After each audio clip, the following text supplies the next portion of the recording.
Welcome to our bistro cafe style 1 million cups. What do you think? Last week we were saying shot in the arm, and so this is what you get. I think it's pretty fun. Look at everybody's using it, setting their coffee down, putting their phone on it. That's exciting. This up here is an art display. Josh will talk about that in a couple of minutes, but welcome to 1 million cups. Is anybody here for the first time? Nice. Oh, and John. So, Tony and John, welcome. We like to encourage people to let all your friends on the internet know that you're here, so that we can grow this fun event. What we do here is we provide this event for people like you or anybody really who wants to come and learn about something that's new, specifically a new business model or business idea. Not so much idea, but more like business model or existing something. So Josh has created something that I think fits into that category. It's a super early stage, which we call a minimum viable product, is what he has going on right now. Okay. You didn't even probably know that. No, I didn't know that. But I'm saying it just to fit it into 1 million cups. Good. So that's exciting. Keystart applications are open. We have a $5,000 investment opportunity for anybody who wants to apply for a high-growth business idea. That happens bi-monthly. Applications are due next Friday. The clock is ticking, Daniel. The clock is ticking. Yeah. Is your brother going to do that thing? Yeah. We got 5,000. That's true. So get that application in before next Friday. All right. You tell him. You're on digital video saying that you're going to do this. But I have no microphone, so. And we're live. Right on. All right, so that's happening. What else? We're here for fun. We're here to learn from this dude. The weather's a little bit drab. Sorry about that, but it's not my fault. Power through it. What's that? Oh yeah, Global Entrepreneurship Week is kind of right around the corner. We're going to have a pretty fun thing for you guys to do here on Wednesday, November 18th, I think. So yeah, we've got a lot of those. We've got a soft plan for that, but it should be pretty exciting. Colleen promised a bagel bar. I know. If there was a bagel bar, this setup would be super perfect for it. But we're going to work on a bagel bar. But if we don't have a bagel bar, Colleen is very sorry. Other than that, follow Startup Peoria on Twitter and Facebook and keep up with what we've got going on. There's a lot of stuff going on. Thanks for coming. Thanks for taking time out of your Wednesday. Some of you are here weekly. I appreciate that. Those of you who are first-timers, hope you feel welcome. Coffee is free. Conversations are free. Hugs are not free here. You have to pay $8 for a hug. So I'm going to introduce Josh Cox. Josh is the one who sets up our coffee every single Wednesday. So he's like the person who makes all of this stuff behind you happen. There's a board of directors of the Art Guild, but Josh is the boots on the ground, the guy who screws the paintings to the wall so that we can enjoy them. So he started something else that's sort of a passion project for him, which is pretty cool. And I wanted him to tell you guys about it. So welcome to the stage, Josh Cox. Thanks, Randon. Well, thanks everybody for being here. Like Randon said, I'm here every Wednesday morning, but I'm usually making this delicious coffee that you're all enjoying here. It is coffee. And then, no, they're clapping for the joke. Right, that's exactly right. Then I run down to the office to write a quick lecture. I have to lecture Wednesday mornings too. That's why I'm not usually up here for this portion. So I've got to go lecture here in a little bit. But right now, I'm with you. So I've been a practicing artist for 20-some years, as well as a gallerist. A gallerist is somebody who puts together shows, a curator, an arts educator, a critic. So I've been in the arts world for over 20 years. And I've been in Peoria just over 3. I grew up here, but then went away to school, went away to the East Coast. That's what you do, right? You go out and then you come home. So I've been back home about 3 years now, and being here as an artist, as somebody who's really invested in the art scene, who wants to stay here and be committed to this area, I was looking at the art world and thinking about what is good and what needs help and what needs work. A fellow artist and I, we get together and we talk about how Peoria loves to think about itself as an art town, right? We support the arts in Peoria. First Fridays are super successful. Everybody has a great time. But it's just okay. And for us to be a great art town, we need a couple of things. Number one, we need to be more critical of ourselves. We need to think more about what we're doing.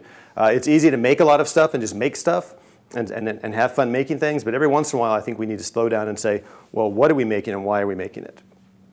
For that purpose, friends and I got together and we founded something called Fat Lake City, which is an arts initiative. And the goal of Fat Lake City is to make the arts in Peoria more vibrant, more engaged, more critical, more essential, to kind of celebrate what Peoria artists do best. And we call it Fat Lake City because the original peoples of this land called this area Pimatui. Pimatui meaning fat lake, or land of great abundance. And we think Peoria is still a land of great abundance. Sometimes we just need to kind of kick it in the butt a little bit, right, and gear it up a notch. So that's what Fat Lake City is. And we have a website where we celebrate great art shows, we celebrate great artists, and we have community art initiatives, which I'm going to talk to you about today. The other thing Peoria needs to be successful and to be an even better art town, a great art town, is money, right? We need Peorians to buy artwork, to invest in artwork. And all the great art cities, all the great art cultures in the Western world have at the core of them, at the root of them, money and financial backers and people who are willing to buy and support artwork and support artists. So what we started is something called Community Supported Art, and that's what I'm going to talk to you about today. CSI PIA, Community Supported Art Peoria. It's not an original idea to me, but it's original to Peoria, to this area. And the idea is community holders, community shareholders, community members come together, pitch in, and everybody pitches in a little bit of money, and then that money gets pooled up and given to a number of artists to then produce a limited amount of artwork. Everybody gets a little bit of artwork for a little bit of money. And it's a way to as a shareholder, as a community member, to get great original artwork by local artists and not have to spend a ton of money. And it's a great way for local artists to share their artwork with the community and get a little bit of cash and a little bit of artwork from everybody. And it's a way to create a collecting culture. And what we really want to do is create a culture in Peoria of people who buy artwork and collect artwork and want to own original pieces of artwork. That's our goal. So the model we've come up with right now, when we're really in the pilot programs, we just finished our first season, and we're modeling this after sort of a crop share model, where, again, community members pitch in a little bit of money, and farmers and agriculturalists sort of give you crops, and you get a share of that yield, I guess is what we could call it. So what we see here on the table right here is this season's yield. And we picked 5 local artists, Dawn Gettler, sitting right back here, Bill Conger, Chrissy Lemaster, Tim Kowalczyk, and myself were the 5 artists who participated. And we sold 10 shares. There were 10 shares available. 10 people could pitch in and pay, this time for our first initial offering, only $75. And if people bought $75, they bought a share, which entitled them to one of each of these limited edition amounts of pieces of artwork. So you get 5 pieces of local artwork for only $75. That $75 gets pooled from all 10 people. That cash gets distributed out to the artists, so they each get $150. Plus, they also get another one of each artwork. So all the artists made 10 pieces of artwork plus 4 pieces of artwork. So each artist gets cash plus a piece of great artwork. And that's our model. And then we all got together last week and had a little distribution party where people got to come, meet the artists, say hello, have a great time, drink a lot of cheap beer, and take home their share of artwork. We have a printmaker, we have painters, we have photographers, sculptors, and ceramicists, and that's the model. And then in the spring, we're going to do this 3 times a year. So the spring we'll offer another share, another 5 artists, sell another 10 shares. 10 more people get to have great local artwork. And then again in the summer, and then again in the fall. And that's our model. So I think so far it's kind of being successful. Well, it is being successful. We're selling the shares. And we have some other ideas too. Again, the idea of community-supported artwork. So celebrate not just local artists and great, easy, affordable investments, but then ways to support the collectors too. This winter we're going to have a holiday homes tour. What we're calling, we're jokingly calling holiday homes tour for poor people, or people are our friends who have curated collections, who have curated artwork in their home, who have great sense of decoration, great sense of style, and we're going to tour their homes and celebrate what they do and what they collect. That's another idea of ours. We have a lot of initiatives. So I guess that's the kind of the gist of it. How'd I do? We hit 6 minutes yet? Is that 6 minutes? Probably. Okay, I don't know. Who's timing? Yeah, like 9:13. Okay. Questions? How do Yeah. you get to the price point of $75? Great question. It's a little bit of a ratio game because the more shares you sell, right, the more cash each artist gets, but then also the more artwork they have to make. So I started by saying, what do I think a Peorian would pay? And I thought, well, $75 is pretty affordable, pretty easy. It's not 100, it's more than 50, so we're going to start there. And of the artists involved, they didn't get a ton of cash, but the idea is to just kind of start the idea and get people thinking about it. And each season we'll kind of kick that number up a little bit so to make it a little more financially viable. I have a question. Yes, Randon. Do you consider yourself a broker? That's an okay way to think about it, I guess. Yeah, in terms of me connecting buyers and artists, right? Buyers and producers. Yeah. I think that's a fine way to think about it. I'm not taking any commission or any cut. Fat Lake City doesn't make any money off this. We're just maybe you should. Initiators. Maybe you should, to make it sustainable. You're doing all this work. The question is going to be, how do we make it sustainable? How do we make it something that's not so aggressively non-for-profit? Yes. And part of that would be, yeah, maybe getting a commission there. In the defense of the artists, though, they got $150 and we produced 14. Yeah.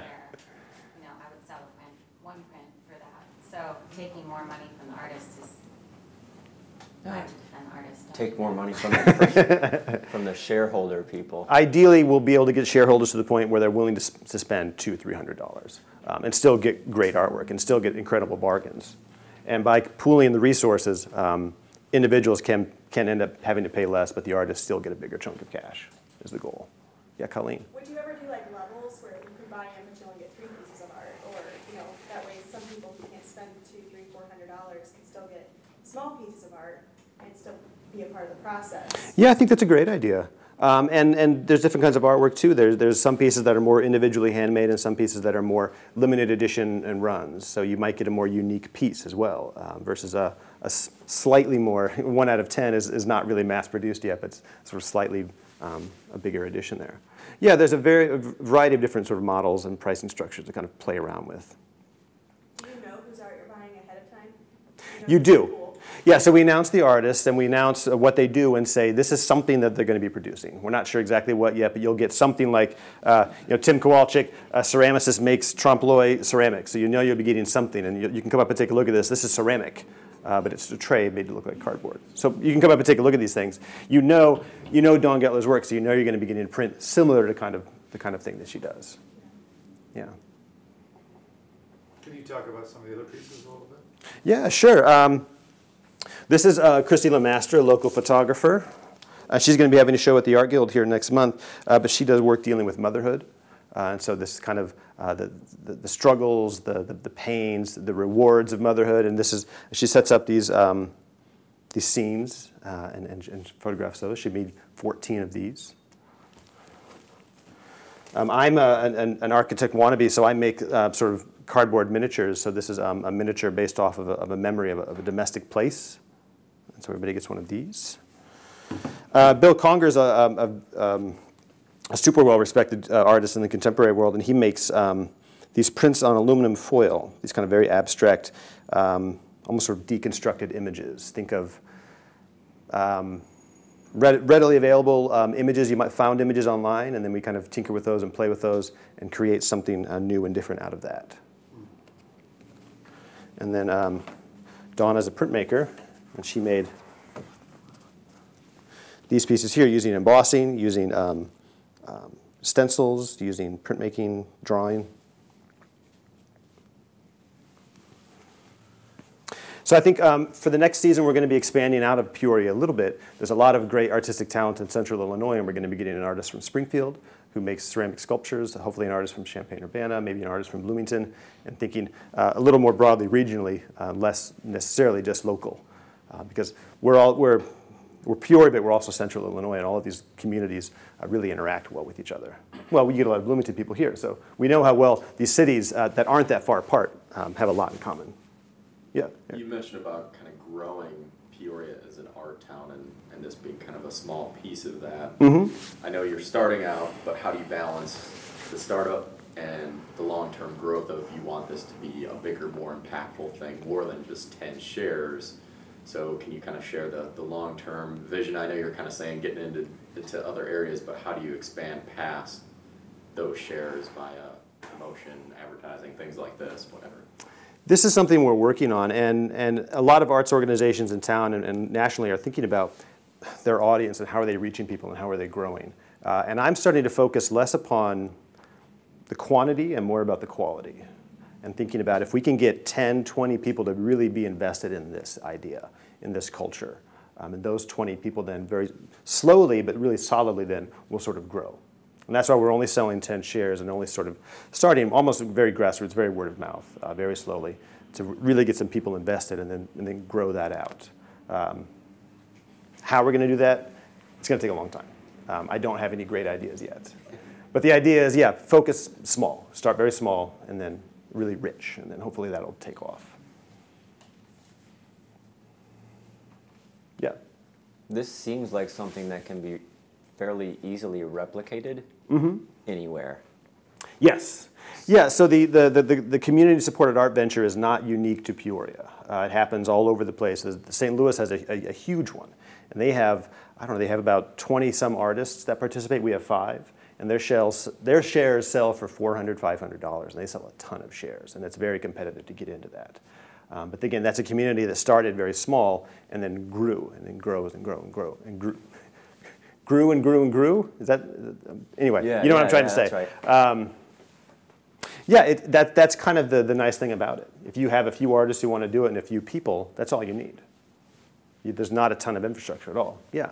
You mentioned the St. Louis one where there would be 20, 25 artists and the shares go for $400 to $500. Is that the participant getting 20 to 25 pieces of artwork, or is it more like what Colleen was saying, where it's a tiered approach? You're investing that amount, but you're not getting 20 pieces. You might only get 5. Every city does it a little bit differently from what I found. Everybody's got their own structure to it. You get that many shares. Okay. You get a ton of shares. You get a ton of artwork. Okay. Yeah, it's definitely worth the investment. That's why they announced their shares are available for sale overnight. They're snatched up. Right. People are waiting for those things. And there's other sort of things we want to think about doing too. Think of coming to a gallery at night and you pay $50 a ticket. But when you get there, you get a number, you get a raffle number. And then there's 100 pieces of artwork on the wall, and you get to take one of those home. Your choice, depending on what number you grab. So ways of investing a little bit of money. And part of what we're doing here is taking the curatorial complications out of it. Let's say you're somebody who wants some artwork, and you've got a little bit of money, but I don't know, what do you buy? Who do you buy? I don't know these artists. Part of what we're going to do is take that decision and help you with that and say, well, here's some great examples. You may not love them, but maybe something here you're going to like, something here you're going to grab onto. And we'll give you the choices. We'll give you the menu, and you can choose from that rather than have to go out and kind of hunt on your own, which can be intimidating, can be a little scary, and really difficult, too, if you're not in those circles. Yeah. How is the arts community at large responding to this? Pretty positively. Most of our shares, again, we only sold 10, but those 10 were, I think, bought almost all by other artists who want to be a part of this, who love this idea, who definitely feel they want to get some compensation for their work. That's not why we make work, but it's nice to get some compensation, nice to get some money, nice to get some stability. And so any way in which to get that, I think, is a great idea. And everybody wants new ideas, too. Everybody wants something new. Gallery openings are always the same, right? Maybe a guy with a guitar, maybe some white wine, maybe we chat. That's an art opening, right? Here's a new idea. Here's something different. Here's something exciting. Maybe we can, nothing wrong with those other models either. I love those too. But new ideas, innovative ideas, just a kind of injections of excitement maybe, kind of refresh the scene. So as far as I know, I haven't heard anything but positive comments. So how do you get the non-artists to buy the share? Great question. I don't know yet. So buy a share, right? Next time? Yeah, let's say things like this. Like, I'm interested. I think we've got to reach out, and we've got to. And again, it's about slowly expanding the circle. I think I don't know the answer to that yet, to be honest. And part of the reason probably why a lot of artists bought the share, not to stereotype this, but we're in a lower income bracket, so we knew what a great deal it was. Right. These 5 pieces for $75. Yeah. And I don't know how to tap into the, say, the fine art fair market. People love the fine art fair, and they go and they buy a lot of artwork there, and that's great. But how do we bring some of that money back to the local artists? These are questions we have, and I don't have the answers for them yet.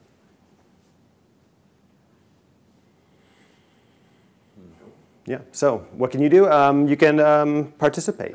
Right now, we're all volunteer-run organization, and we don't really do much outside of social media spheres, Facebook, in theory, Twitter, and our website, fatlakecity.com, which has some information here, some artists, some great shows. But in the spring, at the end of December, we're going to announce the next sort of share option and at the next season of community-supported art. So if you're interested, send us an email, follow us on Twitter, on Facebook, like us on Facebook, and check it out. And check it out, please. Thank you. So thank you. Yeah, cool. And come on up and take a look at the work if you want to. Yeah, look at the work.